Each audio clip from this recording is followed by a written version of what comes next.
seconds. All right. It says it's streaming, but give it a few more seconds.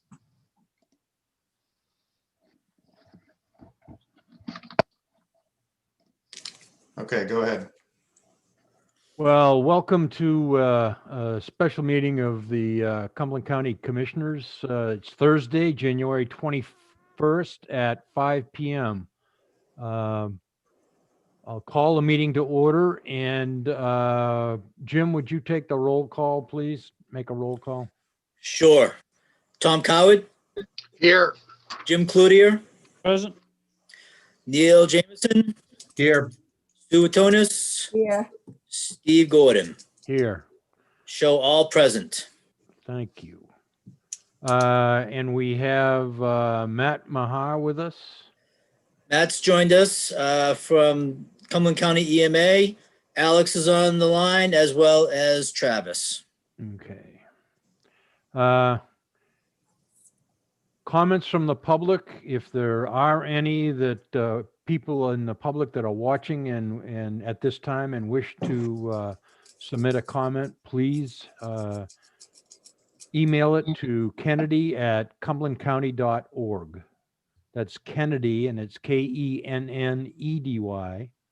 at Cumberland County, all one word, .org. Thank you. We don't have any comments from the public, do we, at this time? Not as of yet, Commissioner, no. Yeah. All right. New business. Jim, I'll turn it over to you. Terrific. Thank you, Chairman.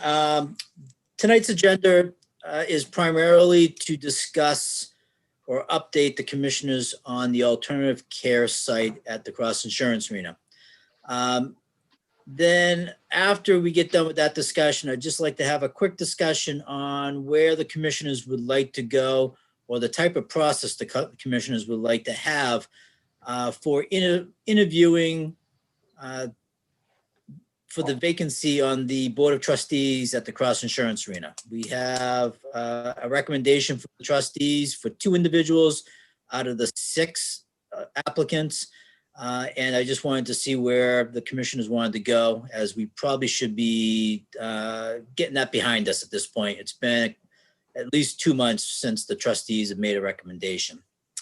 So, but first we'll jump into the alternative care site. And I think I expressed a concern with you all over, I think it was this past Monday, after a conference call that I had with representatives from Maine Medical Center and Maine EMA or MEMA. And I felt as though I was a little bit over my skis and that I needed to touch base with the commissioners on where we're at with this ACS and what has changed. And I'll apologize at the beginning because I have a lot of hand scratch here because I had to create a roadmap because things are ever changing and in play that I didn't want to miss a beat and I didn't want to forget anything. However, if I do forget anything, I've asked Matt to join us to pipe in and clarify or add anything. So Matt, you got the liberty to do that. But I wanted to jump back and just remind the commissioners that how we got to this point came at a time in late March, early April, where the CDC contacted me asking for use of the Cross Insurance Arena. That kicked off a movement and a partnership between Maine Medical Center and the county on figuring out what a contract should look like between Maine Medical Center and the county. And really, to keep it at a 30,000 foot level, if I was to summarize how that contract was developed, Maine Medical Center had the responsibility of providing medical services to patients in the bowl, or otherwise known as the ice rink. Everything outside the ice rink was the county's responsibility. What did that include? That included security. That included anything to do with utility extensions into the patient's area. At that time, water extensions into the patient's area. And then the possibilities of needing to have a driver to transport things between the arena and the hospital on behalf of Maine Medical Center. So our focus was really on the outside of the ice rink, while Maine Medical Center had all their focus on the inside of the ice rink, providing patient services. We came to the conclusion of the contracts. The contracts were all approved by the commissioners back in, I believe it was July. August, we had pinned down a plan for what the layout would look like and what how the utilities would be extended. And then it all went quiet for the most part. As you know, we started, July and August, our numbers were going down. September, our numbers were going down. But towards October, the numbers started creeping up. And then they really started creeping up once we got into the holiday season. It was at that time, Maine Medical Center, around just before Christmas, started having renewed conversations with us around the possible need of an ACS. So we started having discussions, which morphed into more discussions, and the state of Maine DHHS commissioner and MEMA were also involved in those discussions. But it wasn't until after January 1st that a more frequent and more heightened level of discussion was taking place as Maine Med was seeing a spike in their amount of patients in the hospital setting. These patients were staying longer because rehabilitation centers were not accepting patients coming out of the hospital, either because they didn't have the staff to, or they didn't have the capacity to. And so Maine Med was seeing patients staying longer durations of time than what they had in the previous number of months at the hospital. This made Maine Med look our way and have renewed discussions about what it would look like to open up an ACS. And they brought forth some concerns of theirs in that in opening up an ACS, they would not be able to fully staff the ACS. And they were asking the county to take over some of those areas that were previously their responsibilities in the contract.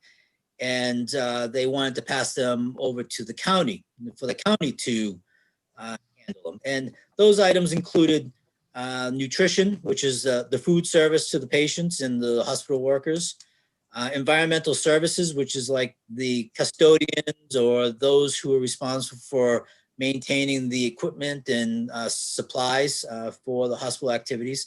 And then lastly, security down in the ice rink. We had already planned on security on the exterior of the building in doorways, but they wanted a few down in the ice rink area where the patients were. Security was fine. However, I was pretty firm in the calls that we had that the county really did not have the capacity nor the technical capabilities of taking over the services or the environmental services.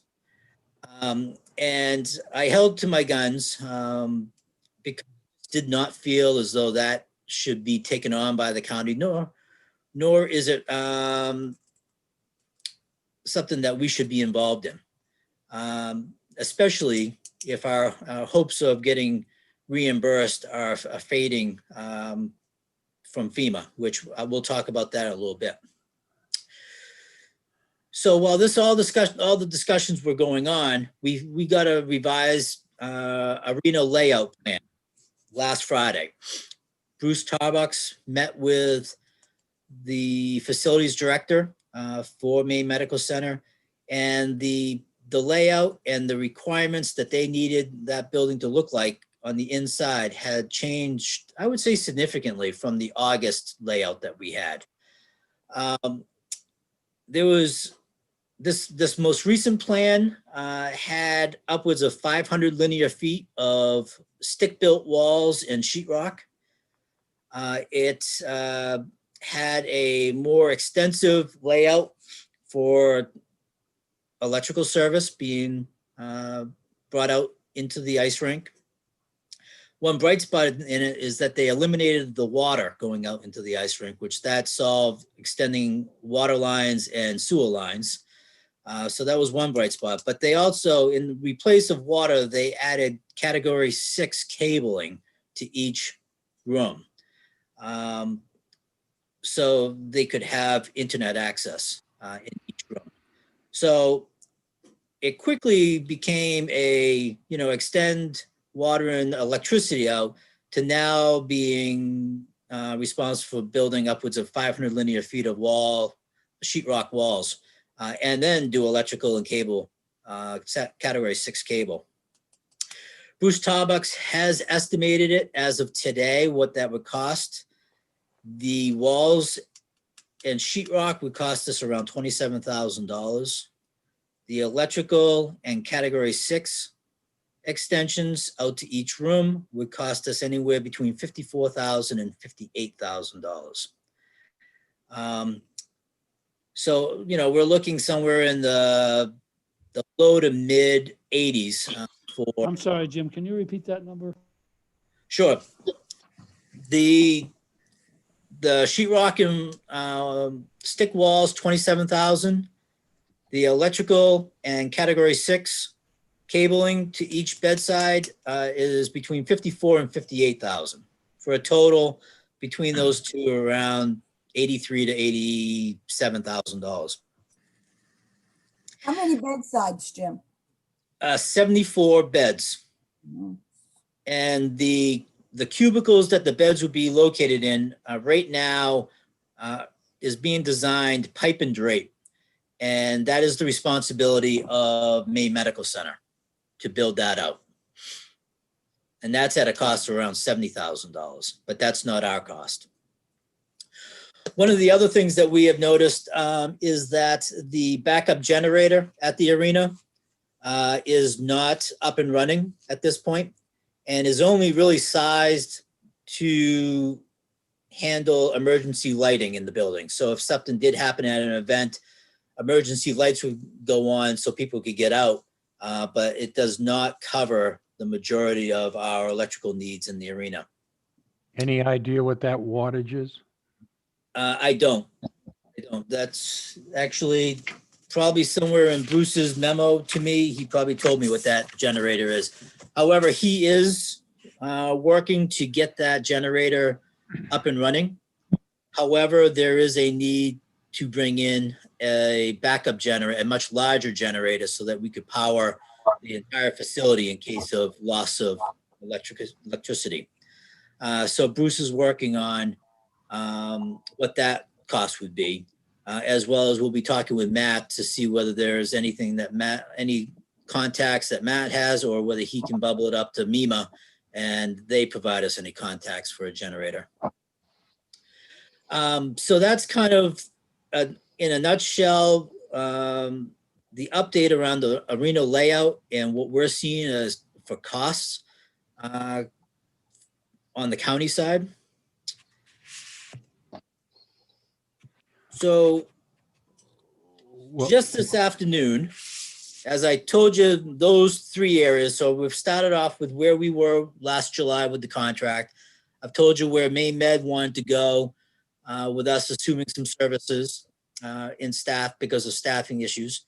I've told you about the arena layout and the additional costs that we have there. So today, just about an hour and a half ago, I had a conversation with Maine Medical Center's lead attorney. And he passed on that Maine Medical Center is moving away from asking the county to take over the food services and environmental services because they've come to the conclusion that if they're not able to do it or hire additional people, how can they expect the county to do the same? So, There you go. There's some positive news. And however, we will be seeing some amendments coming from them. As Bob, the attorney, had said that by tomorrow I should have some redlined amendments to the contract. And I'll just quickly give you a synopsis of what those amendments will look like. First, they're going to change the preamble of the contract because there's been some dates that have changed since we signed the last one. No big deal. They're also refining the trigger point, which is spelled out in the contract, and that's really when Maine Medical Center reaches out to us and starts keeping us in the loop that the day may be coming and this is what their numbers are looking like. So they'll be addressing that trigger point. They feel as though they need to put something in the contract, and this is more pointed towards the state of Maine, but establish a point of time that we get MEMA's help on delivering kits. The kits are like bedding and other accessory uses that MEMA has in storage up at the up in Winthrop, I think it is. Getting those kits delivered down to the Cross Insurance Arena. So there'll be some language in the contract there. And then lastly, they're thinking that they're heading in the direction that Maine Medical Center will not activate the ACS if they don't feel as though they are 110% in the position of running it safely and in the best interest of the patients. So they are using words like "we will attempt" versus "we will provide." Because they cannot guarantee that they have the staffing currently or the ability to staff up some aspects of the ACS right now. So those are the four main points that they'll be addressing in an amended contract. And once I get my eyes on that in the next 24 hours, I will share that. So like I said, a lot of moving parts. Again, as of this morning, both Emily and Matt shared an email that they had received from MEMA that was a positive, and that is that the state of Maine is going to cover 25% of the cost of the alternative care site, 25% of those eligible expenditures for the alternative care site. This 25% is usually broken up in the following way. Usually a 75% is reimbursable from FEMA, 15% is the state of Maine, and 10% is typically the locality or county. In this particular case, the state is going to take our 10% and add it to their 15% and be responsible for 25%. FEMA being responsible for 75%. Though we got good news on the state's actions, we still have some reservations on FEMA's actions and their ability to cover the 25% or the 75%. We don't have full confidence that what we spend and have the understanding that it's an eligible use will actually be determined as an eligible use and refunded by FEMA. And it's a real roll of the dice because, as you can imagine, if Maine Medical Center needs to open up this ACS, we're opening up the ACS, kind of going into it blind because, as I stated, we have about $85,000 worth of upfront costs right from the beginning. And that's not even putting bodies in the arena for wraparound services. And we won't know until we're fully involved in the arena whether, and really our first drawdown of expenses, what role or what view FEMA is going to take on these expenses. And, you know, some of our hesitancy has been through what we have learned from FEMA themselves, from our own EMA staff. But also, I think Alex can attest to this. We spent a considerable amount of money doing proactive mitigation from April to October.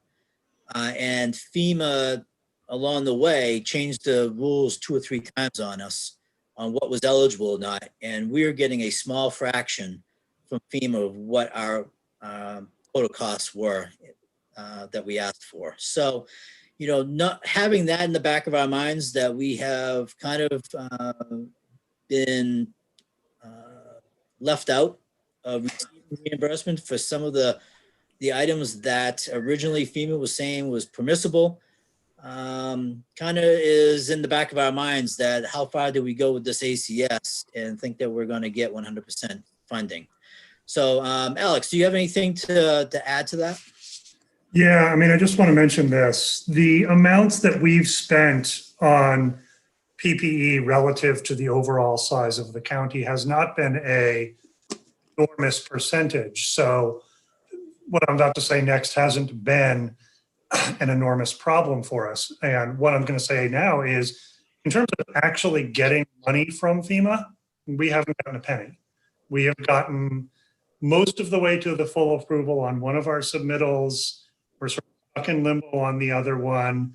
And the third one is pretty early in the pipeline, but no actual cash has come our way 9 months into this thing, and about 4 or 5 months after my first submission.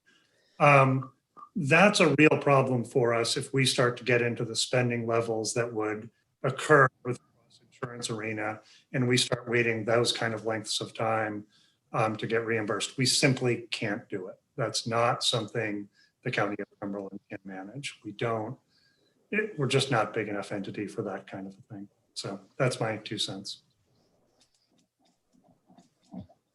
Sue, This afternoon, what President has signed executive orders is to help the states out with the COVID.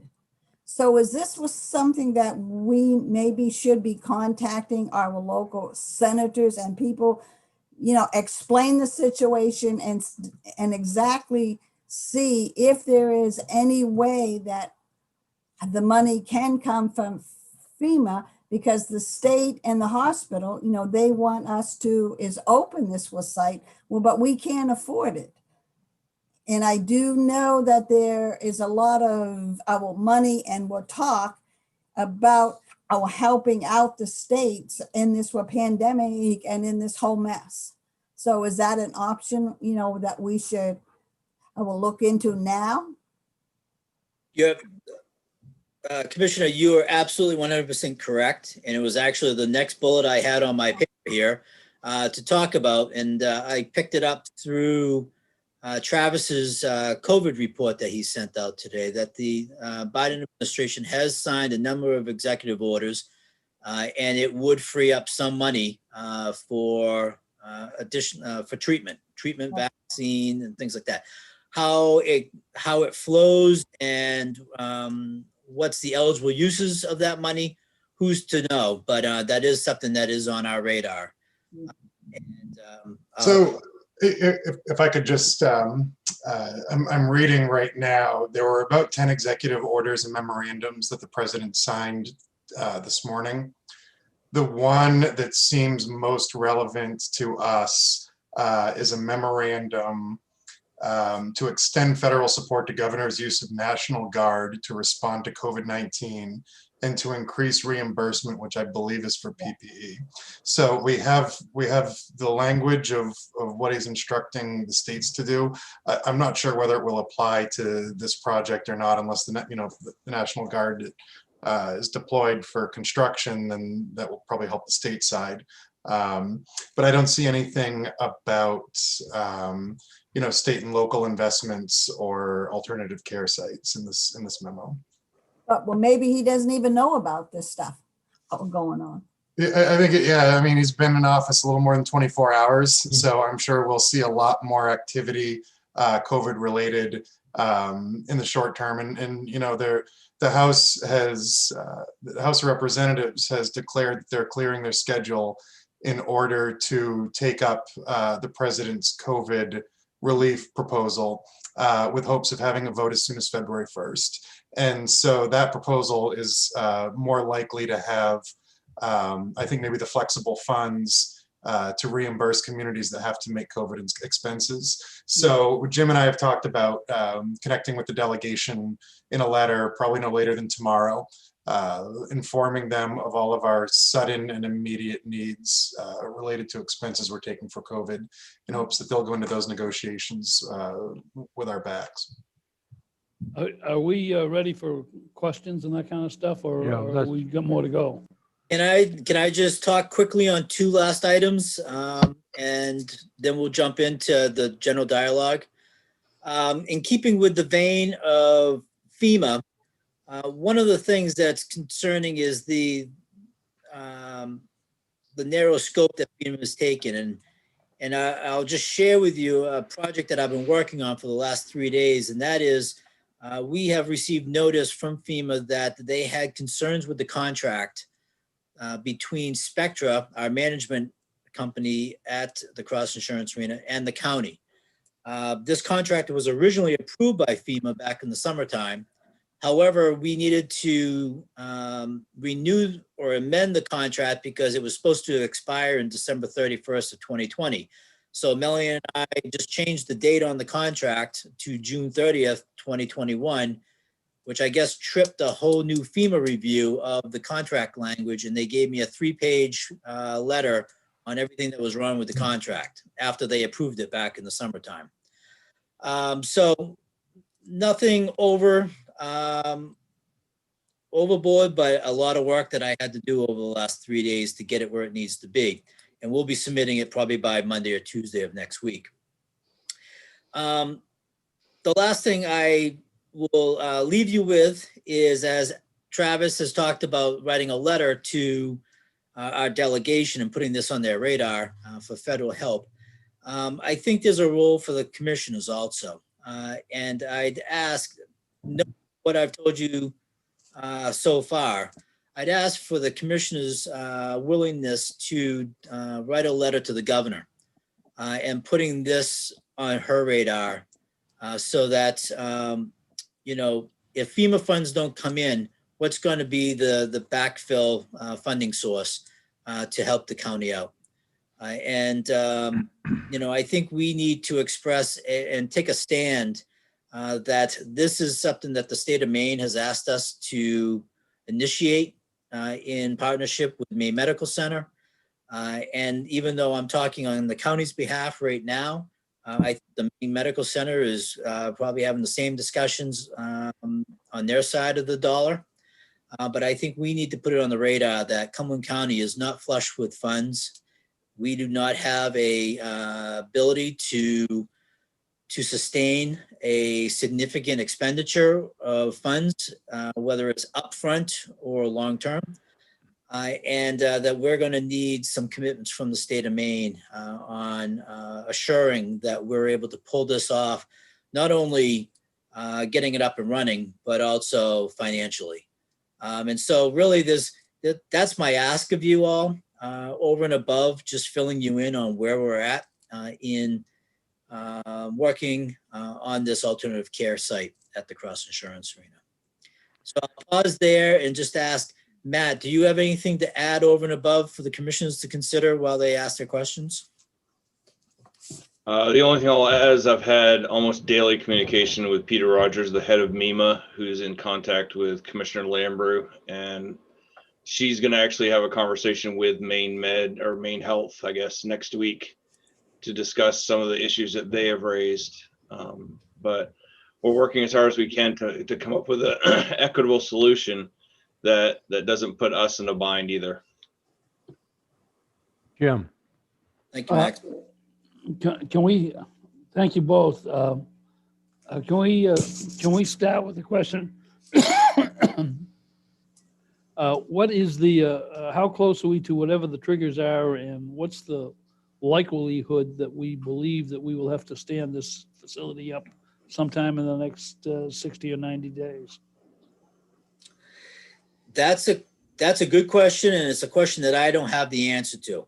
However, I do know that our conversations over the last 2 weeks have been you've kind of got a little bit more urgency in the voice of Maine medical officials. One of the reasons is that they had another facility that they were using for capacity issues, when they filled up at the medical center. That facility is no longer available to them. And so that kind of put a more urgency and a need to begin more frequent conversations with the county around the ACS. Maine Medical Center would rather go to a facility that is better equipped and more of a medical feel than having their facility in the arena.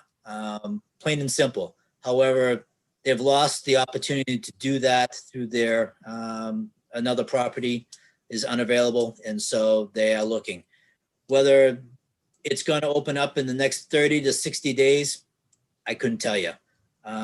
We could be doing a lot of sprinting around for this not to open, or we could be seeing something come down the pike in the next 2 or 3 weeks.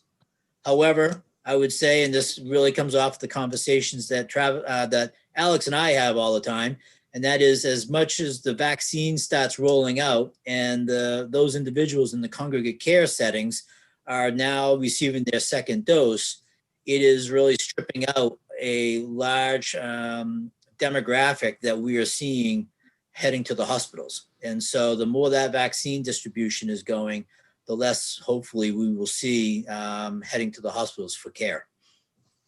Well, I have to say, just the idea of using the facility is kind of striking. It seems like a desperate measure to me. When I see them doing it in other parts of the country, I go, holy smokes, those people are in huge trouble. I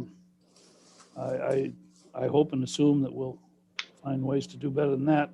I'll just say I'll 100% me too, the idea of writing to anyone who's got a post office box to say that we want as much support for this from other sources as possible, because the only support that the county can provide, even if we wanted to pay for the whole thing, all of it comes out of property tax. And that's, and for those financial geniuses in other parts of the government structure, they need to hear that our property tax revenues come in once a year, and they were set in the second week in December, and we won't get to revisit that question for another 11 and a half months. So, that's just it. So I understand 100% what Alex and Jim have said about money. It does seem to me like there are a few banks in the general vicinity of the county courthouse that could probably provide a short-term loan if it was just a cash flow issue. But I think we all understand it's more than just a cash flow issue. To the extent we spend a couple of $100,000 in temporary arrangements to stand up a temporary hospital down there. If we don't get that money back, that has a significant impact on walking around money for sure. I'd like to try and see if we can't put some organization to this discussion. Jim put us through a process of talking about the expenses first, and then getting into the finance, and then we begin to develop what some of the alternative solutions are. I'd like to follow that up a little bit with the rest of the commissioners. Let's get back to the expenses. Does anybody have questions further that they are concerned about with what's been calculated already? I mean, for one of the things I'd say is that I don't have any, not that it's our staff, I don't have any confidence that we know what the costs are. Neil? Yeah, Steve, thank you. First of all, are there any remaining alternative sites? Has the hospital or Maine Health looked at any remaining alternative sites? Yes. Go ahead, Jim. Okay, I'm sorry. Maine Medical Center has a number of campuses that they're using under their umbrella. They have also reached out and partnered with Mercy Northern Lights here in our region for additional capacity. And then really if they're opening up the arena, that's last resort. Okay. And the second comment / question is, we're talking about infrastructure build-out costs of 85 grand, Jim, something in that vicinity. Those costs are probably gonna double in terms of what it's gonna cost the county from start to finish when we get on the other side of this. If it's 2 months, 6 months, 8 months, 10 months, in terms of other costs. And I would raise the question, how can we afford that on the backs of the taxpayers? Unless it's an ultimate emergency, then we have no choice and we have to do it. To go through those expenses on a maybe is, I don't think that we're in a position to do that. Unless it's absolutely necessary. That's my view. Anybody else have a comment on this area of expenses? Tom? Yeah. I would just echo what's already been said. I mean, I'm looking at this, quite honestly, the $85,000, if it were $85,000 and that was it, I'd say, we got to do it. Because that's not, I'm just, that's to put it in. We also have to pay to take it out. I suspect that in the way these projects go, it's going to be a hell of a lot more than these numbers. And without going into it, without even somebody saying, without even some assurance that somewhere down the line we're going to get reimbursed, I think is going to be tough to agree to. If people are dying in the streets because they need a place to park their medical care, well, then maybe we just have to bite the bullet. But I'm not sure we're there, and I'm not sure, So there's a lot of uncertainties. I'm not quite sure how to best navigate those. Anybody else? Sue? I agree, with what Tom has said and what Neil has said. At this point, there's just too many uncertainties, and I don't think that we're in a position, to go down that road. Jim, you got any further comments in this area? Well, just as far as I know, we already signed a contract. So, I mean, we're committed on some level to this, but clearly, I think early warnings to wherever we think somebody's got a checkbook that we expect to be reimbursed would be smart. And, it would be very important to me to try to figure out how soon we have a contract responsibility to start putting up walls and running wires. And I suppose somebody will be able to come up with a projected time frame of how long it's going to take to do that we would have to know about before we actually were able to have any patients go in there. We're all getting Travis's note every day, and we used to cringe when we had 20, and now we're having 700 every day. So that math is not that hard to follow. Thank you. Well, Isn't a hotel in what town that's got some empty space? That's interesting you ask, because Maine Medical Center did explore that very concept, and they didn't share the reasons why they went. I wouldn't be able to guess, but I guess they just didn't feel as though that was the appropriate direction to take. I think it would be a lot always easier with a hotel than us. Well, no. I actually can tell you. Logistically, that would be terrible. I mean, just Yeah. having patients in hotel rooms and stuff. I mean, I can understand why they want to do this, because it's essentially, it's not exactly a clean slate, but it's certainly a lot easier to convert it.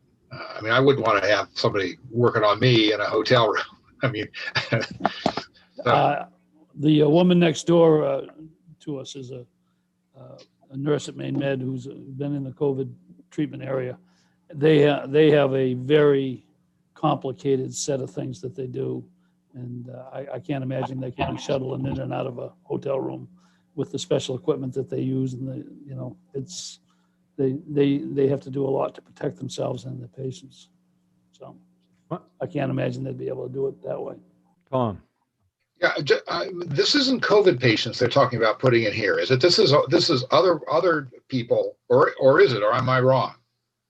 This is COVID people that are on the mend. They're on the backside. Typically, they may be heading off to a rehabilitation or some other type of transition away from the hospital. So that's who we're dealing with. We're not dealing with the people on ventilators or anything like that. Oh, well, I mean, I thought it was like non-COVID people. They're just moving them out of the hospital so they can fill it full of COVID No. patients. But no, It's it's not just a little bit oh. further down. Okay. Matt, do you have a better definition? No, that's exactly the definition. And these very conversations are the reasons why there's only 2 alternative care sites set up in all of New England. I've got a couple of comments here in the area of expense, and you've hit upon it a couple of times, but it's the staging, the cost of staging, and then the cost of breaking it back down and returning the facility to what it's supposed to be. I see these numbers, and I don't think they come anywhere near what the expense is going to be. I would be surprised if it wasn't double. The other thing you have to remember is we don't know how long. I mean, that's a good guess too. I mean, if it's 3 or 4 months, then you're into maintenance, because this stuff will and it cost you time and effort and manpower to keep it running. So you've got that kind of expense. Or the other thing could happen, if we're running on the borderline, they could say, set it up, we're coming, and then things change as they have with the COVID, and they never use it. So we've got a real broad window of possibilities that we've got to cover with costs. And then now let's move into the area of finance. How are we going to do this?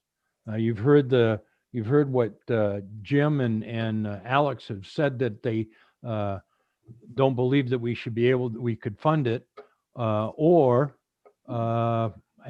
I mean by that is that it would be expensive and really put us in a bind if we don't get reimbursed. And then, well, I'll leave it at there and open it up to the chair, to the commission again. What are your concerns on the financing of it? Tom? Yeah, I mean, I'm concerned. I mean, this is a big. We just got done trimming our budget is pretty hard to to address the concerns that the municipalities already had about rising tax rates, and I'm not sure. I mean, $80,000. I'm sure we could squeeze that out somewhere. I just worry that this is the the thin end of the wedge for money. I mean, if this were like, yeah, how are we going to do $85,000? I think that, given the size of our budget, I think that is doable. It's going to be a lot of pain. I know Alex is going to scream in a minute at me and tell me how wrong I am, but I don't think this is $85,000. I think this is a lot more, and that's what concerns me. And I don't have any idea. I mean, I don't really know. Borrowing this money, I don't think, short-term borrowing is probably not something we ought to be doing, because then we have at that point we have to pay it off. If it's short-term until we get reimbursed 3 months from now, well, sure, but I'd like to have some more information about where our sources of funding are going to be for this. Yeah, and just let me jump in here. You're right. My big concern isn't so much just these fit-up costs alone. It is the fact that if we find ourselves in the business of funding even a tiny percentage of the operational cost of running this place, that's going to get up into orders of magnitude way beyond what we can handle very, very quickly. And we're not going to be talking tens of thousands. We're going to be talking much, much bigger numbers, because these are extremely expensive places to run. And even if we're a tiny piece of it, we're way more than we can handle. That's the concern, certainly today, having them back away from what they were talking about from the operational is a big shift there, but it seems to always be looming. So that's what sort of keeps me up at night there. Jim, Well, and just to piggyback on that, Oh. there's absolutely cost outside of the initial build out of that arena. As I discussed earlier, we're on the hook for security of that arena. So that's security members around the arena, a dispatcher in the video room. We're responsible for cleaning on the periphery of the arena in terms of locker rooms, and that will be used by the medical staff. And so, you know, we do have employees, or there'll be Spectra employees that will be manning this facility. There'll be at least one operations person in the facility 24 hours a day, making sure that utilities and air handling systems and everything are staying up to snuff so that we don't have issues. So, you know, their man hours far exceed the $85,000 in capital costs. well, Jim, have you got a swag on that? Well, the swag is really, if you know how long we're going to be open, I can tell you. And, you know, we could be open a week. We could be open 3 months. We could be open 6 months. Who knows? So, you know, we really haven't looked at a daily burn rate at this point, only because things have been in play up until really today that we started having some dialogue with Maine Met again. And, you know, now we can go back and say, okay, what's our staff numbers? On the cleaning side, I got to send out an RFP for cleaners. And that RFP needs to go out by the 1st of next week, really, just so that we have a bid price. That, you know, we'll be sending out probably a number of RFPs next week for construction, for electrical, for category 6 running, just so that we have a contractor on board that when the need is there, we can call those contractors into play. So we'll have a better understanding when those contracts come in, but we won't have a better understanding on the duration of what this ACS is going to be stood up for.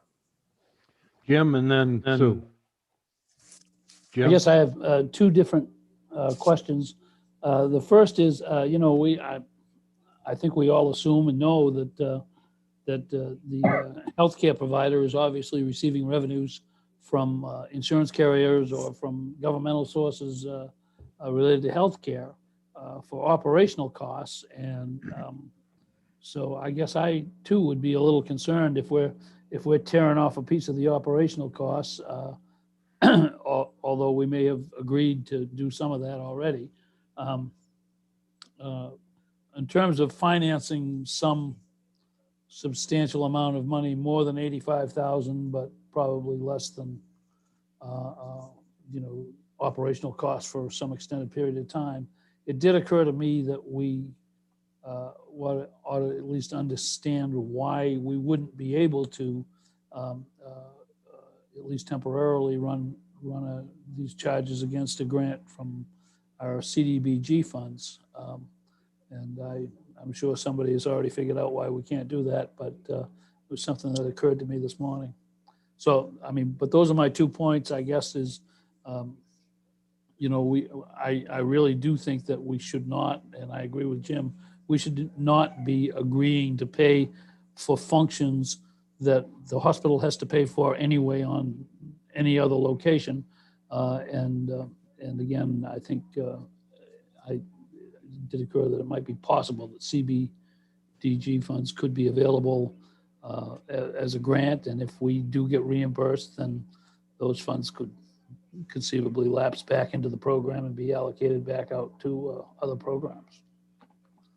And Mr. Chairman, if I could respond to that, I have been in contact with Kristen in the CDBG office. Had 2 projects I wanted to get her read on, and she subsequently asked HUD for their interpretations. One of the projects was, as you know, you just allocated 100,000 towards testing at the jail. And I was asking for money for testing at the jail. And that is acceptable through CDBG funds. The second was this very item. I was asking for CDBG funds to do some of the upfront construction work. However, I'm a little nervous on that because I haven't had really any dialogues with Cumberland County EMA or MEMA around whether we can infuse federal CDBG funds into this project if we're asking for FEMA federal funds. And a lot of times they don't like the mismatching of federal funds together to get things done. So at this point, in addition to the CDBG funds, the whole urgent need category that it would fall underneath is a small percentage. So I think there was only approximately $270,000 that would be available. And I was asking for 2 projects to be funded out of those urgent need funds. And I believe one of the towns was asking for a project to be funded. So there was some strain on a small percentage that we could allocate towards the classification urgent need. However, if it's the commissioner's desires to focus our attention on CDBG funds for a portion of this, I can chase that down and see whether there would be any issues with CDBG and FEMA funds playing a role within this facility. So, What my concern is that we still have the obligation to continue to run the county on a daily basis. And how long can we do this if we are using all of the monies to go into this, not knowing if we're going to get reimbursed? We have the obligation to the Royal area for law enforcement services. We have the obligation, to run a jail. So we still have daily obligations that we have to fulfill on top of spending all this money that we don't know with how much it's going to cost us. And if there's no reinsurance from, the state or FEMA or anybody, I don't see how that we can go into this, with new stuff, because it's all an unknown amount of money that we're going to have to spend. And that if we continue this, is it going, to bankrupt with the county? And is the county going to be able to function if we don't have any money? So what happens when we run out of money and we can no longer make payroll, or that we can no longer, pay the jail or provide all these services? Can we go into the red? That's my question here. Neil. Yeah, Tom, Steve, I would just add, and that Sue makes several good points.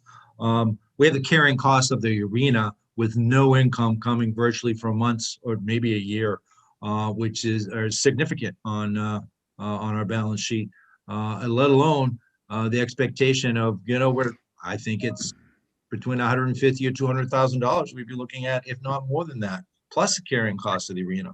Unless it's an absolute emergency, I don't think we can bite this bullet. If it is, then we have to what we have to do, throw good money after bad. But if there's any possible way, we have not signed the contract or the amendment to the contract that would do the actual workout and do the structure, right? So, and maybe Jim and I need to look at that, but, and Tom, but, what's our ability to not commit fully at this point in time? I think we have a choice unless it's an emergency. I share the same concerns as Sue does. It would cripple us. This is going to be a challenging year. As good as our executive officers are, crunching money, there's going to be a deficit this year, and this just adds to that deficit. So I think we need to urge them to look for every and any alternative site, and sit on it for a while, because I don't think we can afford it on the backs of the county taxpayers. So, and then Jim. you know, to also follow up with Jim, what you said with that you need to send out with the RFPs. There's no guarantee that there are people out there that can do this work because all contractors are so well booked out that there's no guarantee that we can even, I would do this, or that we would be able to find somebody, you know, to build these walls or just somebody to come in for with a cleaning or service. So I just would think there's just too many unknowns. And, you know, I can't support it. I just, you know, like Neil said, if it's an absolutely, you know, emergency and it comes down to, you know, that we have to do it within, you know, but we have other obligations, I think, that we need to fulfill and that we need, you know, to look at. Jim, I'm not so sure I agree with the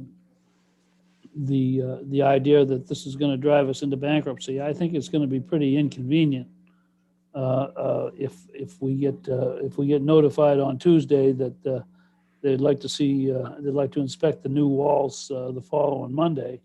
But you know, we're still talking about certainly less than $1 million, I would think, at this point, and we have a $50 million budget. Nobody in the wider world is going to believe that would cripple us, even though we all understand it would be more than passing inconvenient for sure, and probably worse. And that's kind of why I wanted to ask in the first place. And I think I'm guessing that if it was an easy way to find this answer, we'd already have it. But trying to figure out just exactly what are the trigger points and what is the heads up that we're going to get if we do get one, that we've got to build this thing out and go from there. I mean, like I said, to me, it goes back to what we get from Travis every day. There's a lot more sick people today than there were 3 months ago or 3 months before that. And I'm certain that the Maine Medical Center or Maine Health is not going to want to come to the CIA if they can possibly avoid it without creating a very dangerous health situation. I mean, I'm certain we are the last resort, but we already made this commitment on one level, and I think probably right that we have a chance to push these contracts around a little bit, but I think if we start thinking that we're going to be able to renege on this obligation, that's not sound thinking at all. So I would still favor getting a letter out from the county and from the commissioners to the governor, to the federal legislators, and maybe even to the state legislators to say, look, once we have a little better idea of what the trigger points are and what the likelihood is that we're going to have to do this, just give them the heads up that says, we believe that this is going to cost a lot of money that won't be available for reimbursement to Maine Med.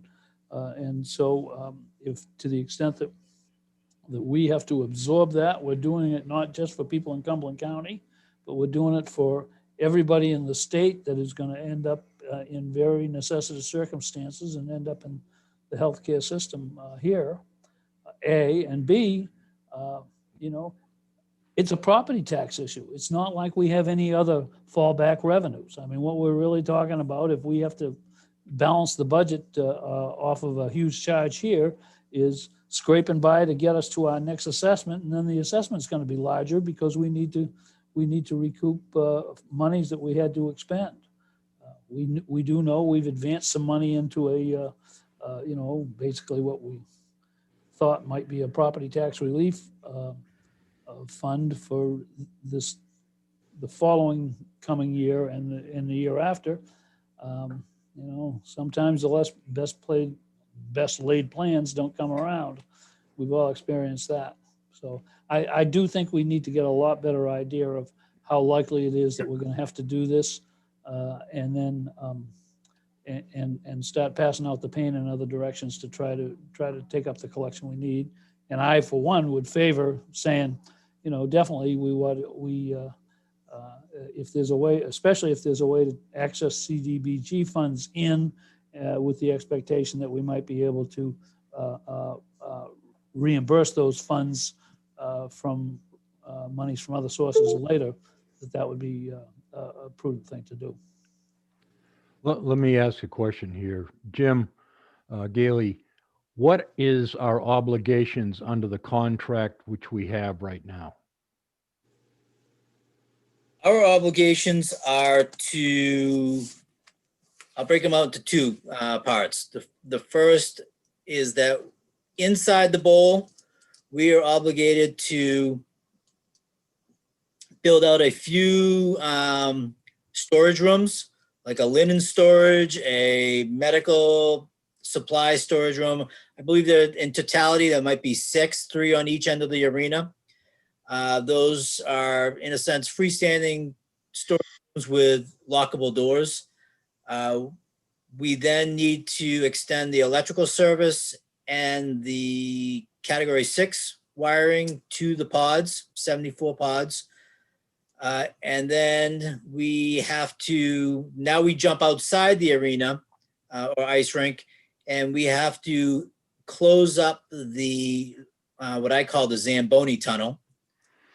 Zamboni tunnel is a big, wide open, gaping hole at the end of the arena.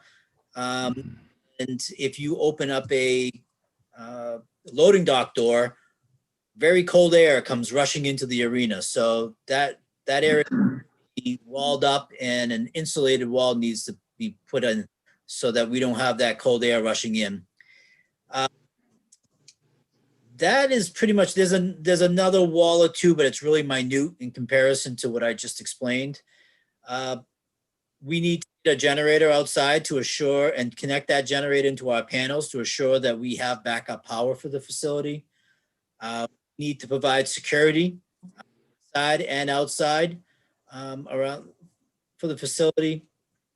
We need to provide level, but COVID certified cleaning services for outside of the bowl. That pretty much encompasses the locker rooms that will be used by staff. That's pretty much it from what I can tell at this point. So if we stay with what we originally agreed with, then doesn't that put us more in line with $85,000 for what we need to provide? Because it's getting into these other areas that's going to put us in a bad position. And it's others that are trying to push us to do something that they are, I'm reading between the lines here, but they are obligated to do if we won't accept the responsibility. How do I answer that? What I just described has been our responsibility since last July when the commissioners signed the original contract. Right. However, 2 things have changed since last July. The first is water line is no longer our responsibility, extending it to the pods. They've removed that. So that was a big headache that we had to get rid of. However, we need to extend Category 6 lines now up to the pod. So it's really a 1-for-1. The other change over and above what we had in the contract last summer was the walls and storage closets that would be put up. However, there's some pretty vague language in the contract that would point to us being responsible for doing that. I will say that we signed the contract on good faith that we didn't see that type of expense coming our way. We knew of water and electricity, but we didn't see walls and sheetrock until a week and a half ago. So I would say that would be the biggest expense. All along, we have been on the hook for security because we do have arena security personnel in dispatch. And all along, we have been responsible for cleaning services because we have a cleaning service at the arena for areas that are non-COVID patient accessible. So when it comes down to it, it's really the walls, the stick and sheetrock at about $57,000. Was there anything in the contract that alluded to the state compensating us? No, because at that time, money was flowing pretty free through FEMA. There was no questions around this being an eligible use and being reimbursed by FEMA. Things changed starting in late August with FEMA. So if anything, the state of Maine did come to the table last spring and assured us that they were going to take 25% of the reimbursement and that we would not be responsible for our 10%. That went away for a period of time, but has come back like I previously reported. So there's no decision on who's responsible for the other 75. If you talk to the state of Maine, they will tell you FEMA is. And I say that because we had a video call Monday afternoon that Matt and I participated in. And both the Maine medical representative and I were expressing our frustrations and confidence around FEMA reimbursing us. The MEMA representative that was on that call kind of took offense to us make comments like that because in his eyes, we were heading down a path that ACSs would be eligible and that funding, the public assistance funding would be available for reimbursement. So, that's MEMA's take on it. I think we're thinking a little bit differently. Okay. That's why I think it is very important to send a letter on behalf of the commission to the governor, putting it on their radar that we don't have the utmost confidence in receiving FEMA funds for our expenses going into this ACS, and put them on notice that we'll need some help if that's the case. Well, I guess I would also allude to the time when the contract was being written and negotiated, that the thought was by everybody there, the state included, that FEMA was going to pay.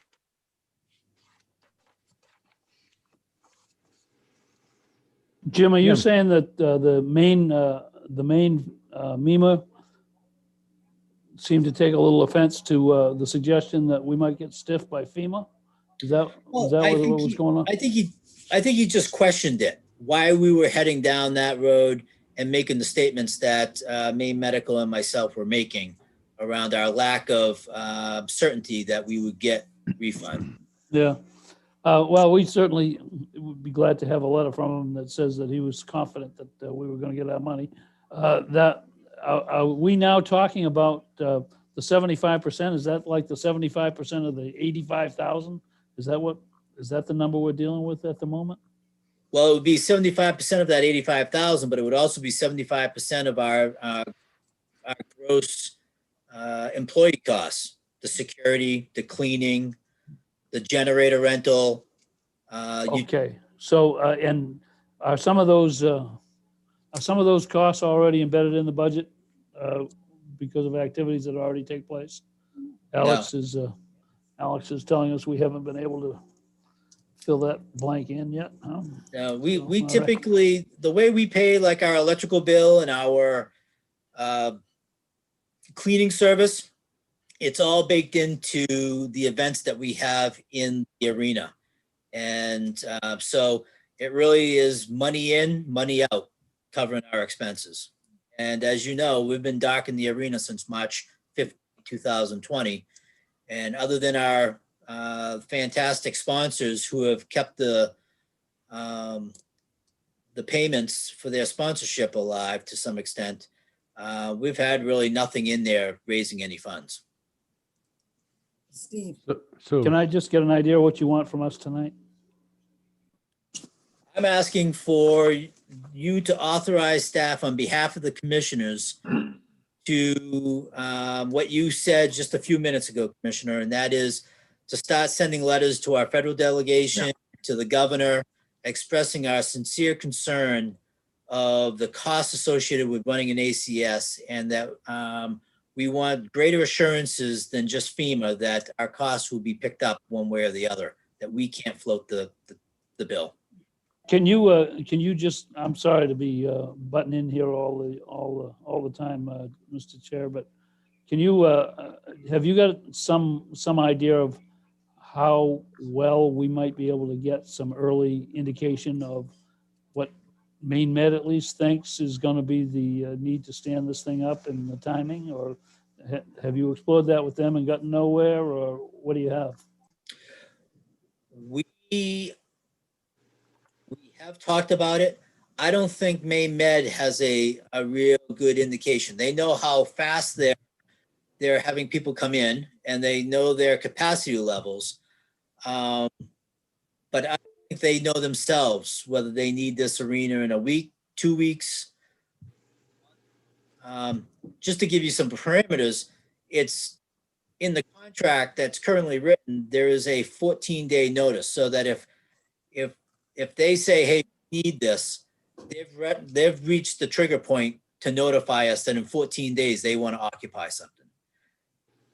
They have talked in the last month that they would really like to make that 14 days 7 days, because they're seeing such a surge, which I see. Yeah, exactly, Commissioner Coward. Why don't you make it 3 days or 24 Yeah. hours? I mean, we can just poof Well, this it- into existence. I mean, It So really please- does put the strain on things, and as I think Commissioner Gordon talked about, it could elevate the costs. You tell a contractor that they got 7 days to build things out, you're going to pay for that. So cardboard's the same as sheetrock, right? That's, Oh yeah. I know some people build stuff that way. can I jump in here and ask a question to us, Alex? Who's going to, I will monitor is all of these with daily expenses to send this payment on, say, to an insurance company. So does this mean that you're gonna have to hire some extra staff in your department to be sending insurance bills to these 74 people? Because these 74 people that are occupying these beds, because it's not gonna come under our Maine Med, is it? Yes. Oh, it is? Oh, Yes. oh. Definitely not going to go that deep into it. Much more the concern that if we find ourselves more on the hook for, as we've put it, those wraparound services, those expenses and the staffing levels for that, quite a bit. I mean, we're definitely adding another mid-sized department to the county practically overnight here. And the effect that would have on cash flow if we're waiting a year or so to get reimbursed, yeah, that would be a real problem for us. So we're gonna have to pay with the wages of all these people? And then hope, no, We have to pay wages for the security. security staff, the operation staff that's on, and the contracts for cleaning services and things like that. But do we have that money just in the wings? No, We That can was my float point. it, we can float it short term, but I think it's going to be numerous small drawdowns, the drawdown requests from FEMA, so that we don't go 3, 4, 5 months worth of expenditures. We'll be doing it more often. Alex. and therein lies the problem when it comes to FEMA. A good example would be the Patriots Day storm of 2007, where most municipalities did eventually get reimbursed for that storm sometime in 2009. That's problematic for us. That's But longer than we can wait. we haven't gotten all the money yet from with the stuff that we put into place to make like the jail save with the county our buildings were safe with the registry of deeds. So we haven't gotten that money reimbursement that we were told that we were going to get. Correct. None of those things are eligible. Most decidedly, the jail is not eligible for reimbursement from FEMA. So, But it was at one time.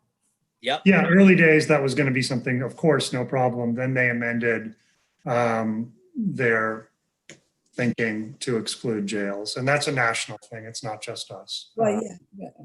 But, you know, but then again, that should be put into the letter regarding, I feel, to our delegation, saying, you know, that we were told that this was all going to be reimbursed with COVID, and, you know, to make our buildings were safe, you know, because that was the number one, our concern. And now down the road, after we've done it and we submitted the bills, and now there's no money. Now, I think it's important, I should mention this. Those expenses at the jail, the PPE expenses at the jail, we have moved to a plan B, and that's actually on my to-do list this week. We received a couple of supplemental grants from the Department of Justice for emergency coronavirus relief. We'll be using those grants to cover the PPE at the jail instead. So that's where the Department of Justice did step up. Their guidelines have stayed pretty consistent, and it's much more PPE for all needs such as those. So I want to be clear that we have found another source within the federal government, just not FEMA. Okay. One-time grant that we took advantage of. Yeah. Jim, Be clear. one of the things, if you're going to craft this letter, I think what I'm hearing so far is that we're trying to get this information and lobby the congressional delegation to support, and the state to support us. What about also copying our municipalities and having there a tone that if we don't get paid, they're going to bear the burden of what those additional costs are going to be? Because at that point, I think if I were a community and knew this was happening, I probably would say something.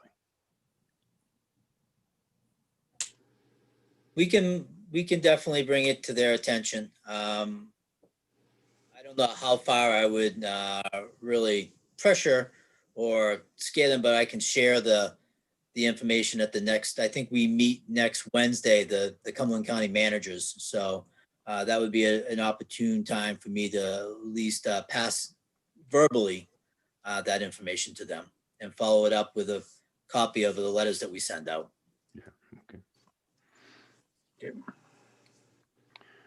Do you need an action from us or just the instructions that we've given you? Maybe in actions, directing staff to craft and send letters to our federal delegation and the governor.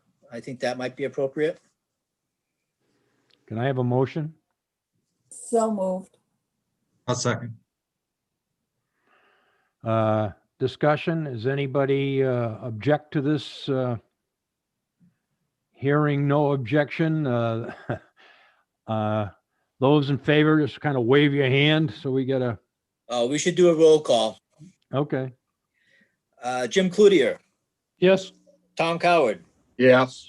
Neil Jameson, Yes. Steve Gordon, Yes. Sue Atonis. Yes.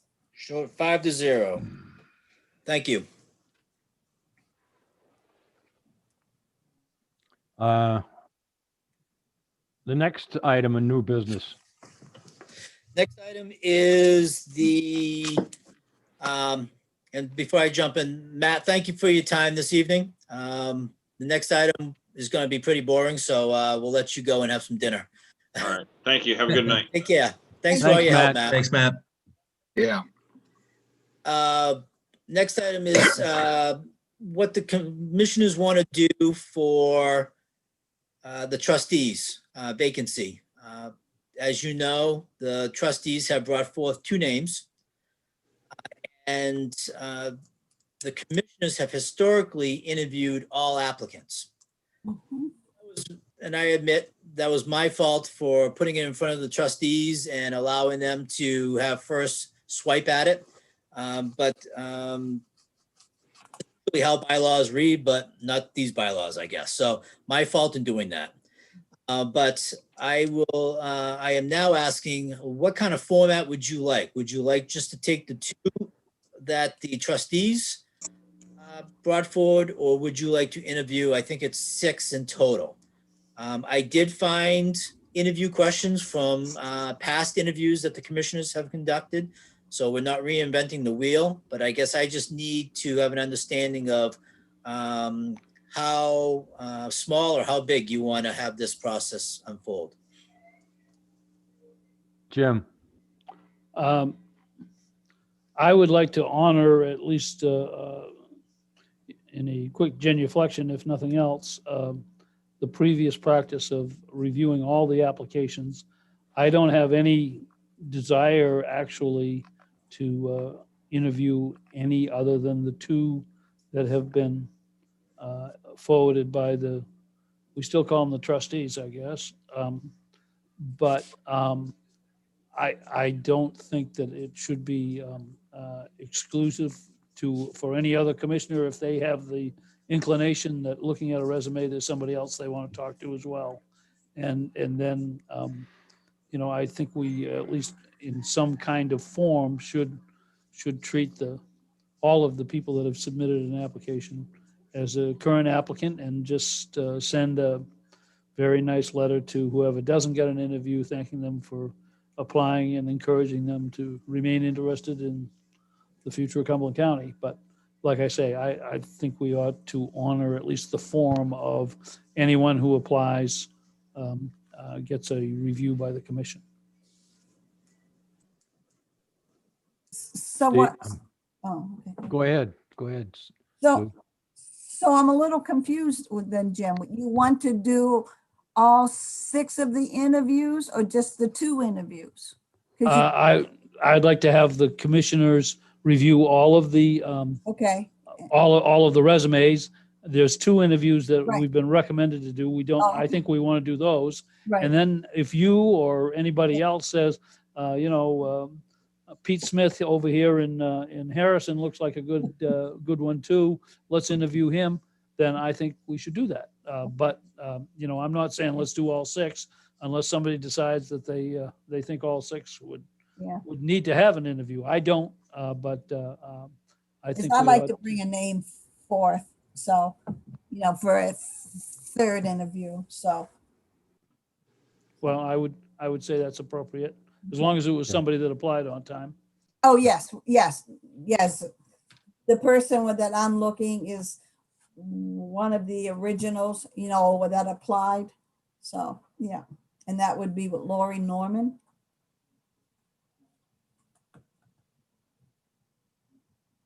Tom, Yeah, I'm on board with Jim Cloutier's suggestion. I'd like to see all of them. I mean, unless there's some,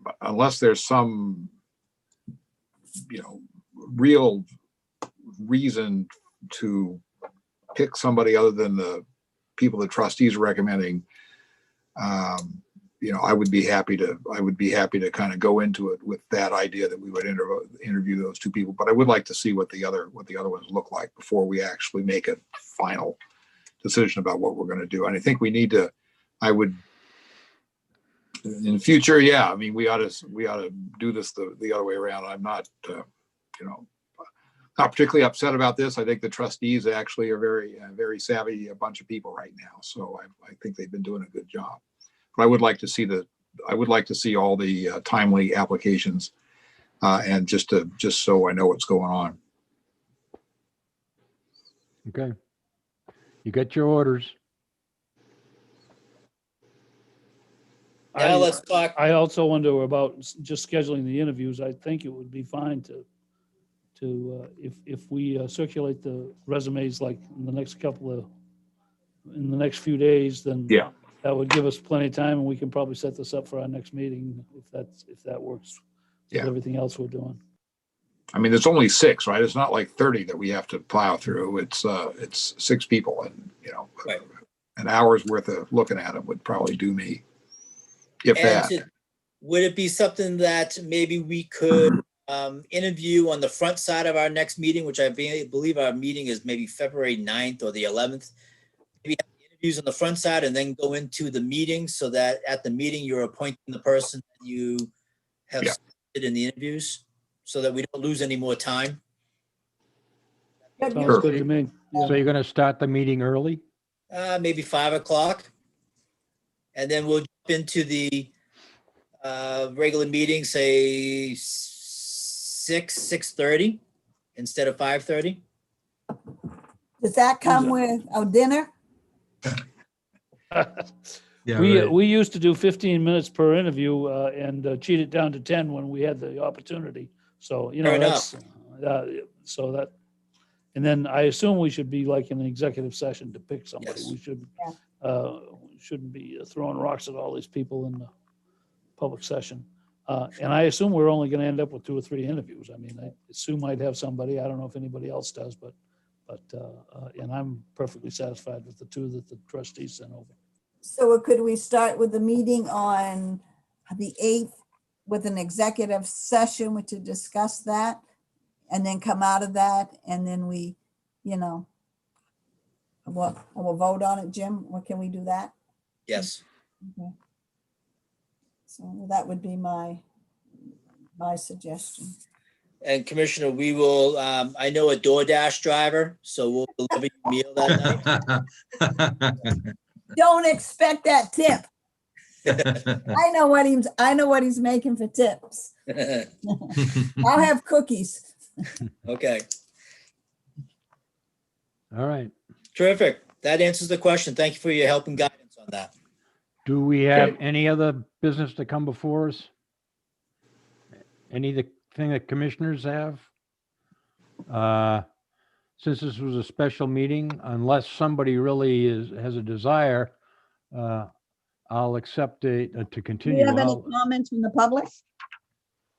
Oh, that's a good point. We've not received any comments from the public. That's good. I'm Good. so disappointed.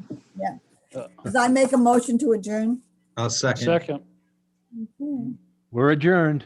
Thank you. Have a good night. Thank guys. you, everyone. Have a See good you all. Thank weekend. you. Appreciate it. Goodbye.